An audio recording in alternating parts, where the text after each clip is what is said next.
Во постапката за изготвување на законските решенија за новиот закон за јавно обвинителство, која што траеше долго, преку година и половина, можеби заради партиските препукувања, пошироката јавност остана осиромашена за да ги дознае клучните решенија на новиот закон за јавно обвинителство. Пред се законот ја воспоставува кариерата на јавните обвинители, тоа најосновно кажано значи дека во повисоките јавни обвинителства ќе може да се дојде само со претходно искуство во пониските јавни обвинителства. Потоа и новиот закон го задржува принципот на подреденост на обвинителствата, но ја нагласува самостојноста на јавниот обвинител во постапувањето по конкретните предмети, но исто така, од друга страна, ја изострува неговата одговорност со оглед на тоа што се предвидени подруги основи за одговорност на јавниот обвинител. Потоа значаен сегмент е финансиската самостојност на јавното обвинителство со оглед на тоа што се предвидува за потребите на јавното обвинителство да се одвојува најмалку 0,4% од буџетот на Републиката, но покрај овие исто така има и други решенија кои што ја унапредуваат организацијата и работата на јавното обвинителство, како например положбата на основното обвинителство за гонење на организиран криминал и корупција, која сега е со нагласена самостојност, не само во делот на постапувањето на предметите, туку и во делот на неговата финансиска самостојност.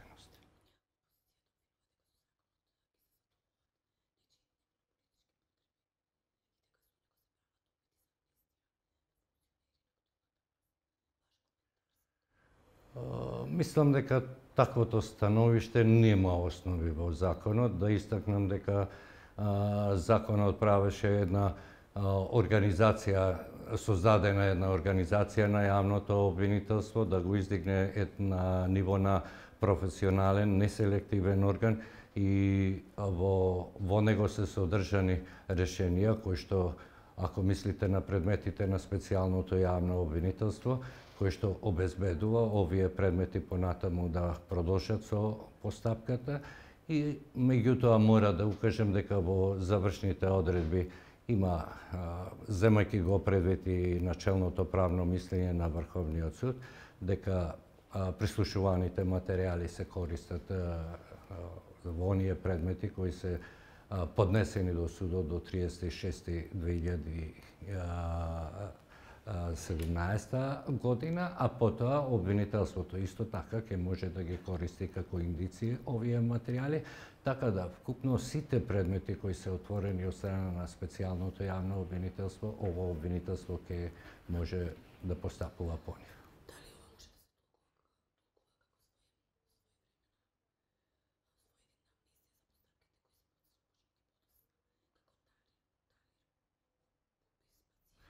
Како што спомнав, воопшто не може законот да се смета дека е донесен со цел на амнестија на определени сторители на кривични дела, туку законот само ја го пропишува користењето на прислушуваните материјали од страна на судовите и јавното обвинителство, и тоа беше логично, со оглед мора исто така да укажем дека со влегувањето во сила на овој закон престанува законот за специјалното јавно обвинителство и мораше да се разрешат во преодните и завршни одредби овие состојби и всушност функцијата на овие одредби е да се премости тој период.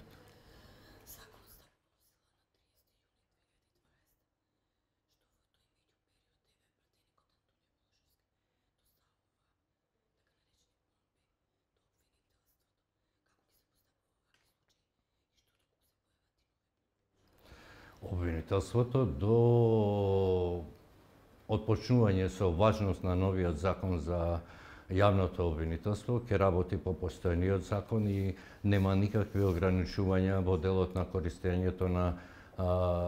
нови прислушувани разговори, доколку се разбира има такви, ниту во делот на другите докази кои се неопходни за водење на постапките.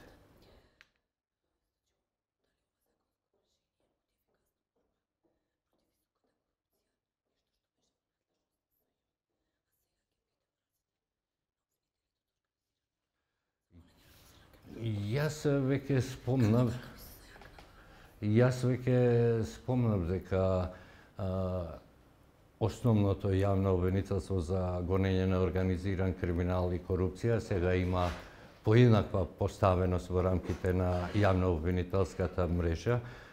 како во делот на неговата финансиска самостојност, така и во делот на постапувањето на предметите, така што јавниот обвинител на Република Северна Македонија не може да преземе предмети од негова надлежност без согласност на јавниот обвинител кој раководи со ова јавно обвинителство. Потоа мора да истакнам дека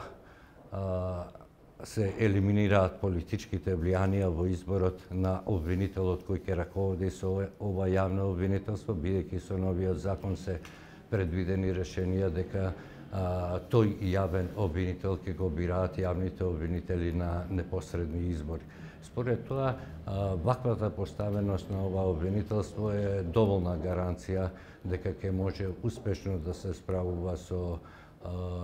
тешките кривични дела и корупцијата.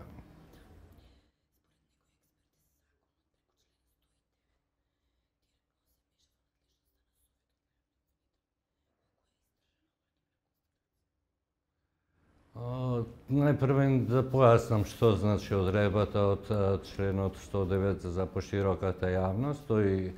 предвидува Советот на јавните обвинители врз основа на предлог на обвинителот кој раководи со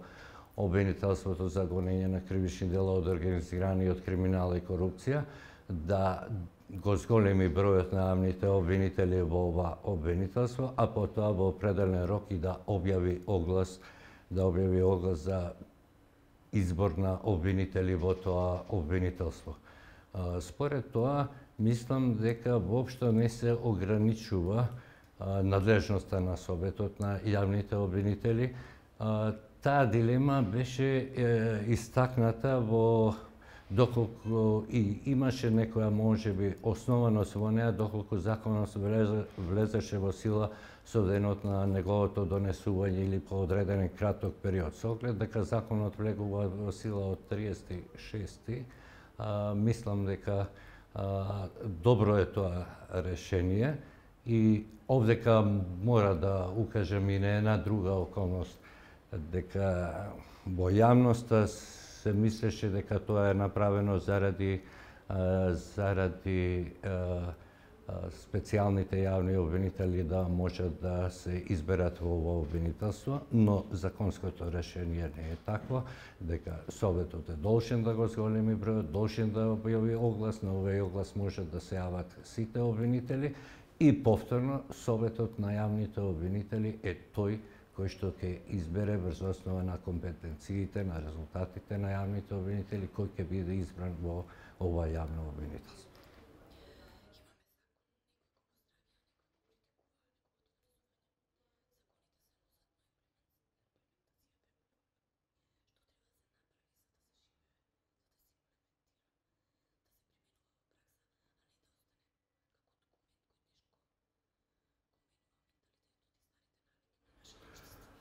Точно е така дека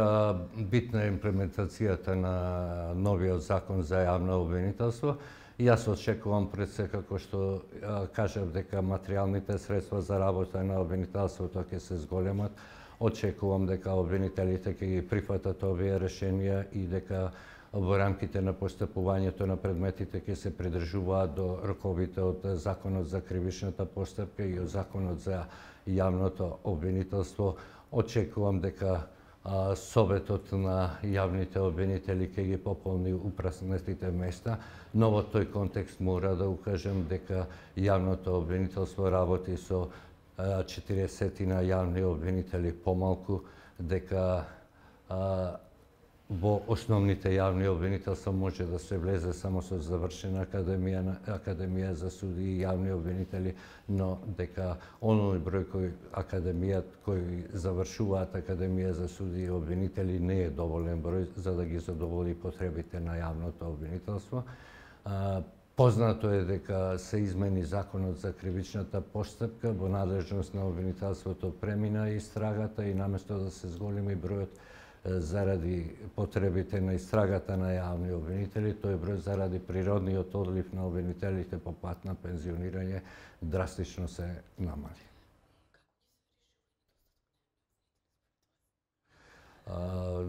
Обвинителството предлагаше повеќе решенија, предлагаше да изостане практичниот дел во планот кој слушателите на академијата го посетуваат, туку само со теоретскиот дел да се полага завршниот испит, при тоа во академијата да се примат кандидати кои што ќе го положат приемниот испит и исто така после теоретскиот дел да положат оние кандидати кои што ќе го завршат овој теоретски дел, но не идовме на такво разбирање и веројатно во натамошниот период или академијата ќе треба драстично да го зголемува бројот на слушатели за потребите на обвинителството или да се бара некое друго решение.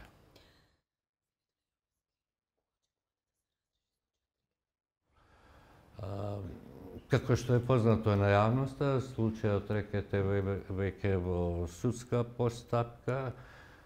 Колку што сум информирам, денови веќе се пристапува кон изведување на доказите предложени од страна на одбраната и јас не може да го предвидам точно кога ќе заврши овој предмет со оглед на тоа дека раководењето со рочиштата во судот се во надлежност на претседателот на Кривичниот совет кој постапува по овој предмет.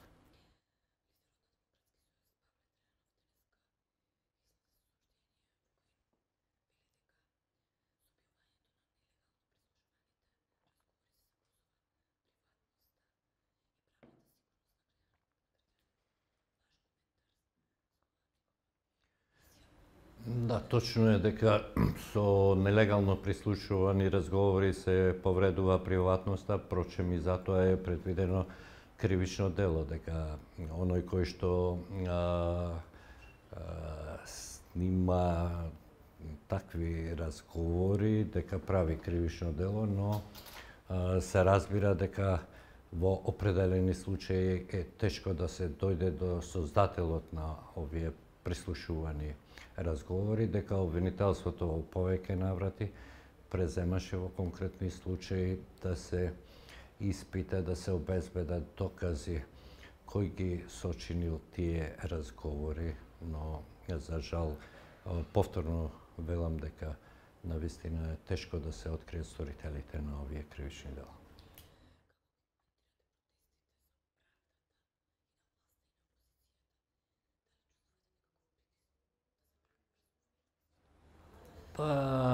Не е добро јас да ги коментирам политичките дејствувања на партиите, на власта или на опозицијата, но во овој дел што ме прашувате дали тоа ние го сметаме како политички притисок, мислам дека не и можеби сите тие состојби нас не прават уште подсврсти во изградбата на едно ефикасно обвинителство, на неселективно обвинителство, да бидеме на линија за владење на правото и неселективен кривичен прогон.